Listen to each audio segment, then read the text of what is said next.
Sam, how you feeling after an awesome epic win at Octagon MA 56? I feel good, feel great. Mm. The high of that win is wearing off a little bit, as it naturally will, which leaves me hungry for my next opponent and who they're going to line me up next. But I feel good. Good performance from me, I believe. Could have been better at times, but you deal with what's in front of you, and Aaron brought his A game, and one was just better in the night. Yes. Um, you say wearing off already, but I mean, three-time champion, that's not a small deal. That's a big, big deal, and it's a big, big achievement. So I mean, you must. I mean, it's not gonna wear off, at least not for some time, at least. Um, Honestly, for a lot of people in and around me, I think that tag um is a bigger thing than it is for me. I'm a three-time world champion now, but I've been world class as an athlete for a long time. I've been very, very good. Made some mistakes on the journey and that, but I'm well aware of the level that my skills are at, and I can compete with anybody on my day. So it is nice to have that tag of, three-time world champion. But uh, honestly, like I've been here a long time. I'm ready for whoever in the world they're going to throw at me next. How did that win feel? Just the overall experience, because Octagon MMA, they're not fun, they're not the UFC or Bellator, but you know, they've got a significant global reach. So definitely a lot of eyes worldwide, not just here in the UK, but a lot of eyes worldwide would have been on the event and on your fight. Yeah, absolutely. It was probably the most entertainment, high value show that I've competed on. It was the glitz, the glamour, the camera, the lights, the arena, the build up pre-fight, the social media stuff, the interviews, the vlogs, following me around, the pre-fight stuff.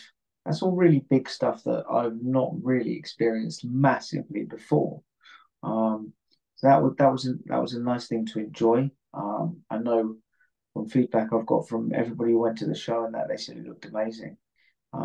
Everybody who was watching on TV, they all said like everything looked just amazing as a show, and that, and they'll the guys who watched on TV want to come Mm, to the next one, yeah. and the guys who are there in person are looking forward to my next fight, so they can come along as well. Can you talk about your success in Cage Warriors being a two-time champion in that promotion? Um, Mhm. because one thing that I would have thought after that, the UFC should have picked you up. I mean, if you're that good of a fighter, then what are we waiting for? We should take this guy quickly before someone else snaps him up, you know? Honestly, like I've probably been on the verge. I would say I've been in the UFC for many, many years. Um, Unfortunately, I've made terrible decisions at very inopportune moments. I've rushed for fights at times because I want to be active again. I've taken fights having been unwell when I probably should have taken a little longer to rest. And I've made poor emotional decisions with attachments to fights that have probably cost me in the long run. Um, but it for me, it's part of the journey, part of my story, and that it's not supposed to be perfect. I was not supposed to do this. I never left school and thought this is what my career is going to be. Didn't know what fighting really was or martial arts was until I was 21. You know, so Mm. this is almost like my own introduction into martial arts. Is an accident. I've stumbled, I've tripped, but I'm still here. I'm still fighting, and I don't look any any lesser of a fighter now than I did 5 years ago. You know, so I'm always ready for the call. I can take on anybody in that UFC division tomorrow. Oh, There's no definitely. standouts there. Speaking of getting into mixed martial arts, can you give just a bit of a backstory about your background and just more detail how you became involved in the sport? What was it that gave you a knack for it that kind of I like this and I like to compete in it professionally? Um, so I got into it by accident. I finished playing rugby a few years before that. I wasn't getting any taller and no heavier. Uh, and I wasn't doing a great deal, like sports wise. And my brother kept on badgering me about going to this new MMA gym that had opened in our town at the time. Um, Eventually, he badgered me enough to get me down there, and it was okay. I enjoyed it. I wasn't obsessed until I'd lost my first fight. So I went through probably about 6 months of training. Um, we didn't really have like a coach. It was just a lot of guys who wanted to learn MMA all together. Um, I had my first fight. I lost in the first round. I got submitted in the first round, and that I didn't enjoy that feeling very much. And that pretty much lit a fire in me, and created this kind of relentless obsession with improving and never being put in that situation again where I just didn't know what to do. Um, Turning professional, like however many years down the line, I had a decent amateur career. I won 6 belts as an amateur. I think my record ended up 16-4. Um, and I fought some of the best guys in the country, really experienced guys as an amateur. Uh, but I didn't really think about turning pro. That wasn't really, again, part of the career ambitions, if you like, at the time. It got to a point though where it would have been more a shame that I didn't use these skills that I picked up and the place I'd got to as an athlete at the time without testing, I don't know, the pro circuit to see if I was made for it. So I had a lot of support from my family, my training partners and that, and then they pushed me in that direction of turning pro. Um, I turned pro, but I wasn't really a pro. I think that would have come more with my first loss as a professional. I realized that I was still training like an amateur, still treating my career like an amateur was, but fighting under professional rules. Um, and things have changed since then. I still make mistakes, as we all do in life, but I feel they are fewer and less frequent now. I looked at your fight record. You got a really, really good amateur record. Would you say that it was almost like as if would I say fighting found you? It was just a matter of time before you kind of fell into it, and you were gonna do well in this anyway. It felt like what it feels to me like now, martial arts is what I was missing all through my childhood, probably. It feels like it has been something that I should have had all my life, something that I was just missing all my life, a little missing piece of the jigsaw, if you like.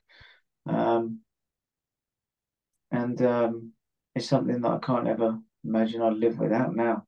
It's become such a big part of my life. Um, I think when I was younger, I was a bit lost. Didn't really know where I was heading in life. Um, I had ambitions, but they kind of changed all the time, Yeah. as they do when you're young. And I didn't really have any massive goals like this is what I want to achieve, this is what I want to do. It was just kind of float from this idea to that idea until I found martial arts and fighting by mistake.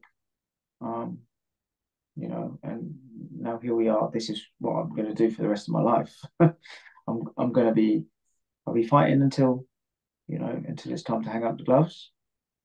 I'll be pushing on the next generation, and I'll be teaching and coaching martial arts to young kids and anybody I possibly can, opening up my own academy eventually and teaching to the day that I die. Is there any particular figure in the sport that probably probably from the time that you started that perhaps maybe kind of inspired you or that encourage you to keep on competing that you think of when you're standing in the octagon facing your opponent? Yeah, there are characters. Like my brother's obviously he's a big one. The guy who got me into MMA in the first place, my main training partner, somebody who makes me think I'm shit every single day. Um, he's a perfect example of like a voice that would be in my head while I'm in the cage as well.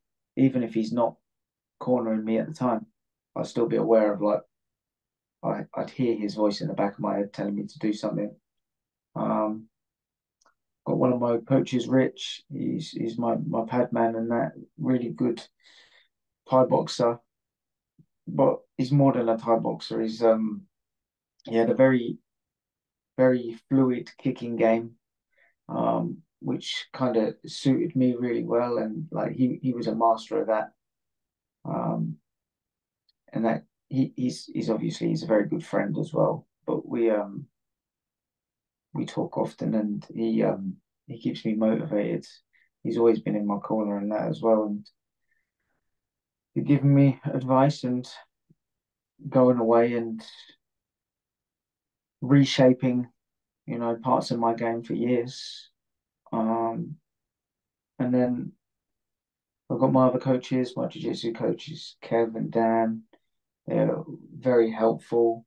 They've both done MMA as well in the past. They've both got experience in jiu-jitsu. And then the other voice that comes to me sometimes is one of my old training partners, Vaughan Lee. He's coached me a few times in that. Used to be in the UFC. Probably like the most accomplished, well-rounded striker that like I've ever come across. When I first met him and asked if I could spar with him, I was at a decent level as an amateur, and I couldn't lay a hand on him. Couldn't lay a hand on him, not for 5 rounds. He made me question what I was even doing. Um, and he's been really supportive of my career and that, and like helped me loads. He's a good man, and like all of those people, they're all good humans, and they help me. And in the times when I'm in the cage and that, I can hear their voices. Like even if I can't physically hear their Yes. voices, they're in my head. They're with me, in my heart and that when I'm in there. But they're really positive role models for me as well. Can you talk a bit about your gym, which if I'm not mistaken, it's the Roger Gracie Jiu-Jitsu Academy. I mean, because with someone with a brilliant fight record like yourself, obviously there must be something in that gym, the people behind you, there must be something right that's happening there to achieve the sort of success that you have achieved. There certainly is. I've been at other gyms as well over the years and that, but and they've all helped to shape me, and they're all brilliant gyms as well. But RGA Bucks is where I call home. The coaches there, the training partners there, the community there is really strong, and we can talk about anything, but it's I think that feels like home for me, and that if anything, it just makes me have that level of comfort that I know I can rely on everybody in that gym. I've got a home there. I've got people who are going to help me there, but nobody wants to take my head off. Nobody with a bit too much ego.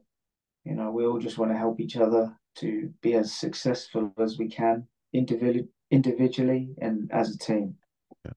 So, super grateful for everybody there. So let's say your next fight's coming up, say the next month or so. So for Sam Creasy, what would the typical fight camp look like? I mean, for I know it's like asking how long a piece of string is. I mean, it won't look too different for any other fighter, but for you as your specific unique self, how do you go about things such as nutrition and training wise and all those things?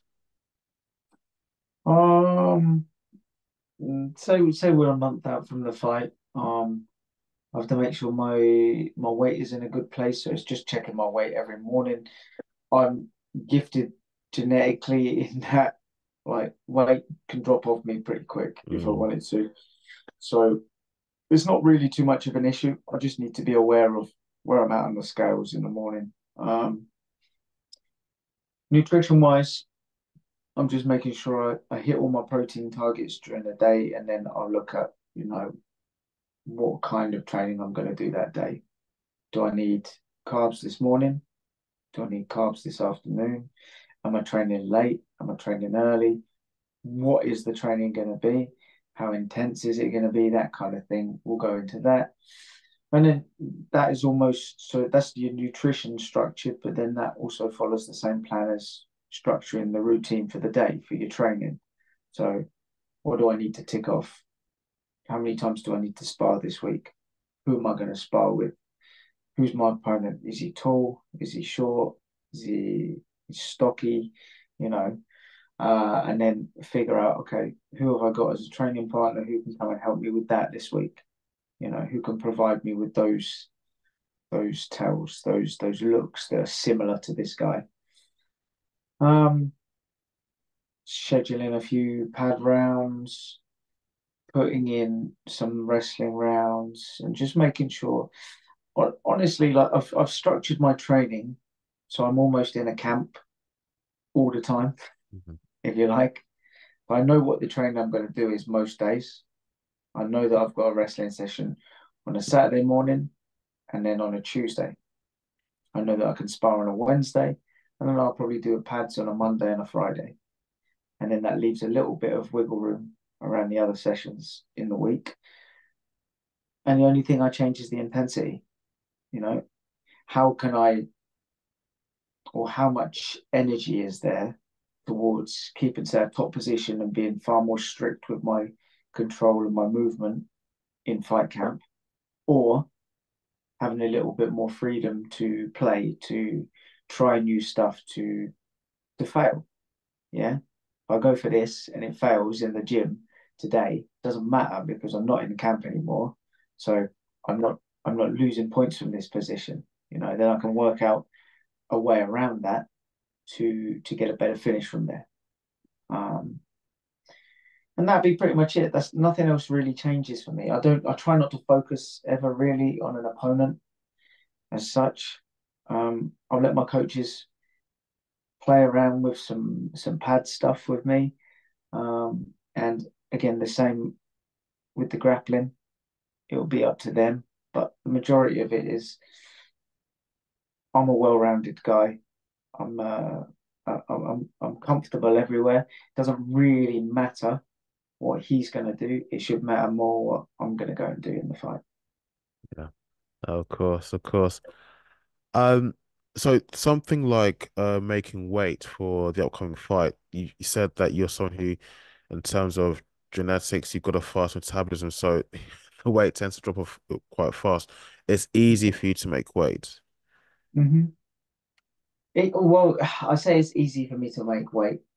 It's easy for me to drop fat off me quickly. That's it.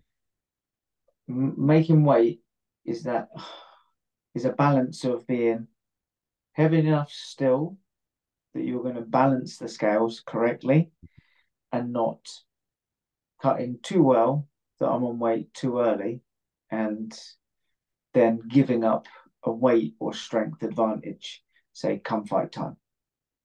So I could make weight.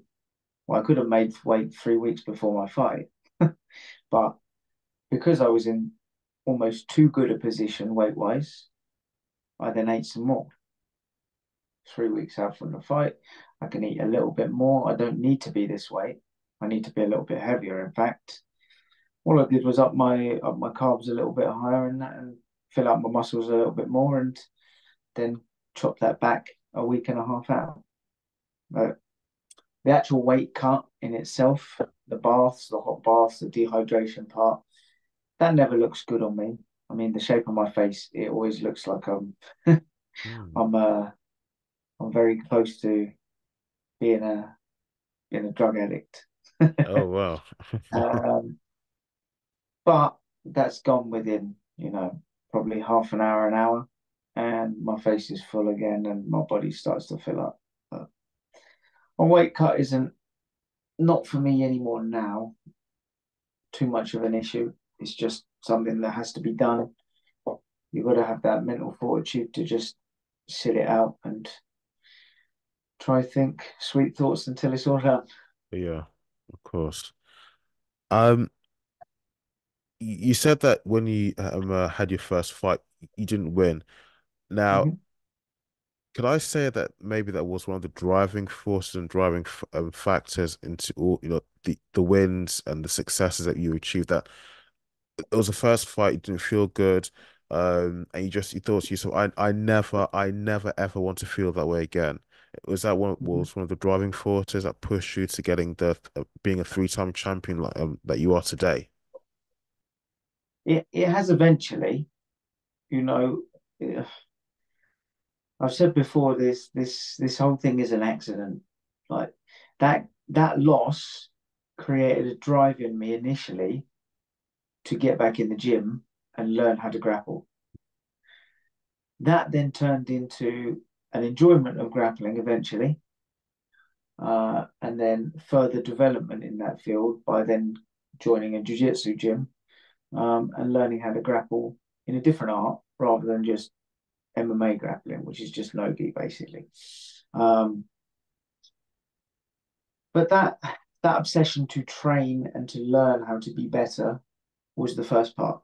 You know, the fights were the fights, and they were just fun at the time.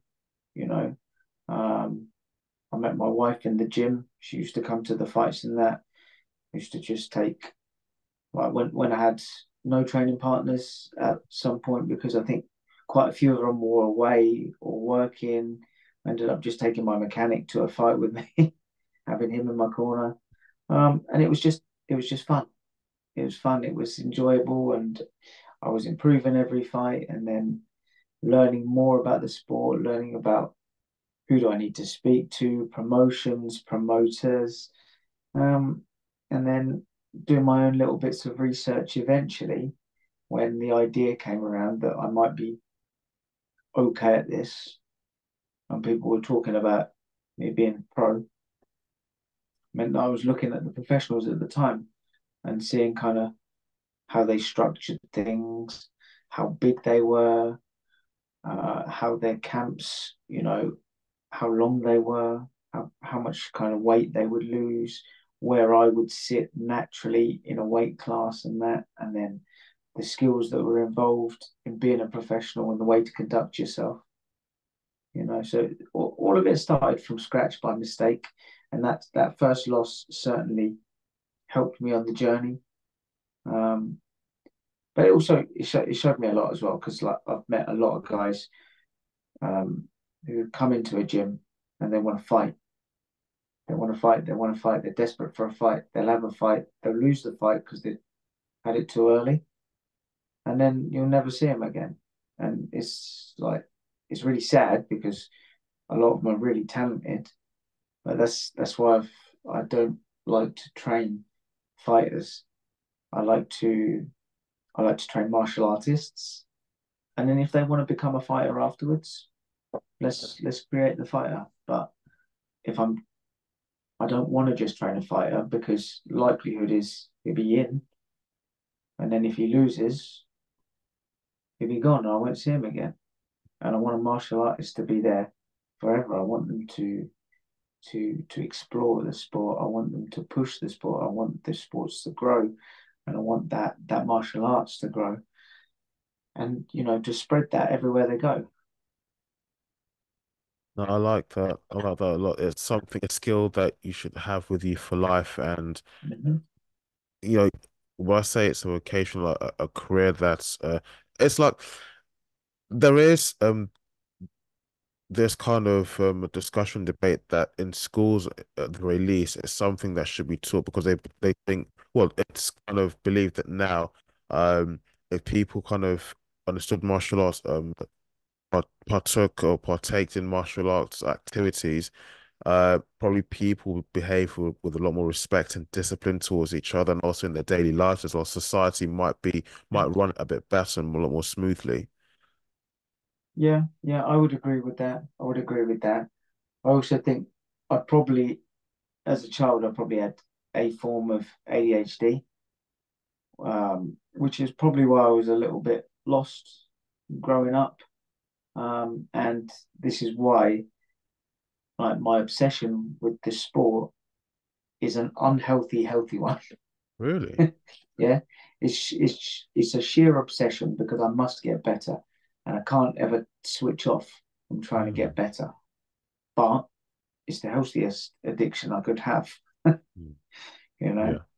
So I think it's really helped me. I think possibly once I do retire, I'll have a look at putting together some kind of program and testing that with some kids with ADHD and other things like that who can maybe come to me before school. We do some training sessions and that, and then see if they can perform any better in their school day after they've trained, as opposed to, do their school day and then train. That'll be interesting. Probably if they did it before the school day, before they went to class or anything, I'm guessing they might feel a bit better because any Mm-hmm. kind of unspent energy or rage has been vented out. I mean, I know that's how I felt after having a pad session with a coach. You were talking about retiring, but surely that's still going to be a long, long wait, long, long time before that happens. Um, I like to think so. Yes. Um, I'm 36 on paper, and that is that is when some people would be considering retirement. I I don't feel 36. I still move like a 20-year-old. I can see that. Um, I do feel like if the time is right, you know, I'll know when it's time to hang them up, and not only that, my family's going to tell me they're not going to let me mess around with this if my brain's playing tricks on me. But I'm in a good position. I'm healthy. I'm active. I'm still taking out lots of prospects and competing with all the young guys in the gym and that. So I don't think that's even a consideration at the minute. I was listening to one of your past interviews on your channel, and one of the things you mentioned was social media and combat sports. And in more detail, you mentioned how these influencers are trying to move into the combat sports scene, starting with boxing, with what we've seen with the Paul brothers and some other YouTubers. You said you'd like to see them come to mixed martial arts, but before I ask you to get into that. I mean, what do you think of all these influences coming into combat sports? Uh, uh, I'm in two minds about it, if you like. Because when I look at martial arts, I think of the respect, I think of the discipline, I think of the honor of the sport and that. And I think with a lot of these influencers, they don't really have the same kind of intentions. That being said, uh, they bring so many eyes to the sport. They are entertainers, and what they create is entertainment. They bring people to come and watch them, and that is something that that can only be a good thing for the sport at the same time. So I'm in two minds about it, if you like, but I think for the sport to really grow, you're going to need characters like that, either in the sport or interested in the sport at the very least. Um, the martial arts side of things, I guess, doesn't always entertain in the same way or it brings an audience, but the influencers and those kind of stars are going to bring a different kind of audience. and it's more eyes on us, and more eyes on us means more money. More money means the sport can grow bigger, and we can look after the fighters better. So you don't think, well, hmm, would an influencer really come to martial arts, mixed martial arts, beyond, would they go past boxing? I mean, could I see the Paul brothers in a mixed martial arts fight? Because MMA is, it's like it's all of the boxing, BJJ, all merged into one, and it's far more brutal. Um, the Paul brothers are probably the most likely to be able to do it anyway, simply because they have wrestled. They've wrestled through, through college. They've boxed to a certain degree now. They're at a decent level, and they're both pretty athletic guys. A lot of these influencers aren't. Yeah. uh, and there's only so much you can try to learn in that short period of time. But if you have been wrestling for a decent period of your life, some jujitsu in addition to that, your boxing skills, and then the ability to kick a little bit, they could probably do all right. They could win quite a few fights, I would imagine. And again, they'll bring a lot of eyes to the sport again. I just think boxing for them is makes far more sense. It's far less to do. They can sell it a lot better, and they can keep on fighting these old MMA guys. You know. It doesn't make, if they're fighting the older guys and all these exhibition matches and whatever, it doesn't make it a fair, even fight, does it? No, like if they were fighting a real pro boxer, Hmm. I mean, I just don't see it ever ending that well for them. That don't get me wrong, they'll be able to hang in there. They'll probably be able to spoil a lot, and they'll land some punches. But a real well trained pro boxer would tear them apart. Yeah. Of course. Look, you speak very well. You sound very articulate, speak slowly, candidly. Um, you're a very good orator. Have you ever considered maybe, starting your own, I know it does take time, but your own podcast, your own show? Because I think a lot of people, especially with the belts and title success behind you that you've achieved, people would listen to what you have to say.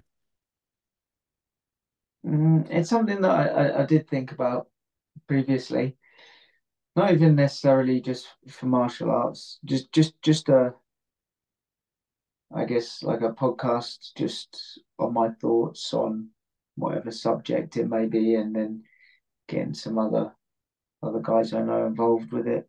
Like um that's an interest of mine, possibly a little bit further down the line, perhaps something where I can like expand on some of these thoughts that I have, and maybe let some of these ideas float for a longer form conversation, and see where we end up. But yeah, that's something I'm definitely interested in at some stage.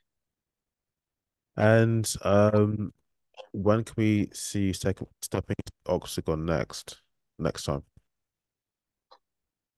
Let's see who they got for me next. I know there is a flyweight fight, I think 2 weeks time in Germany. Um, and then they got the big stadium later on in the year, 55,000 people there. Let's see who wins that fight. And then I think quite possibly that's the one to make after that.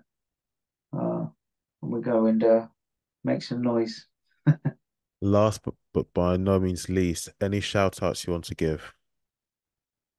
Oh yeah, absolutely. I mean, obviously to all my sponsors, you guys, you help me massively. You know, I'm without your help, it'd be very difficult to continue to be a professional and carry on doing what I'm doing. So, I'm very grateful. All the fans, all the supporters, I appreciate you. Honestly, when I get these messages post fight, pre fight, I carry them all in there with me.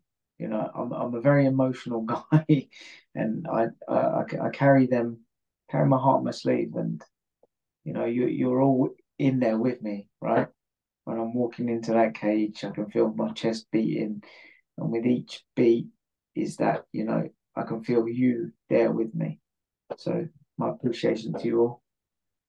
Training partners, my coaches, I'm grateful. I wouldn't be half the fighter I was without any of you guys. So, you make me better and you keep me accountable all the time. Yeah. Keep on critiquing me. Yeah. Keep on kicking my ass. I need it. My family, my loved ones, my wife, my daughter, you're my everything. And I'm so grateful that, I have you all by my side, supporting me. And let's hope we've got many more days of these. Sam Creasy, thank you so much for coming on the show. Thank you, and definitely we're having you on the show very soon. Sure. Pleasure, my friend. Guys, if you enjoyed the episode, please don't forget to leave a like and hit the subscribe button if you're watching this on YouTube. You can also catch the audio versions on Spotify, iTunes, and also on Google Podcasts. If you're listening on Spotify, don't forget to leave a rating. It also helps the podcast if you do that as well. Sam, once again, thank you so much for coming on. Thank you. Cheers. Take care.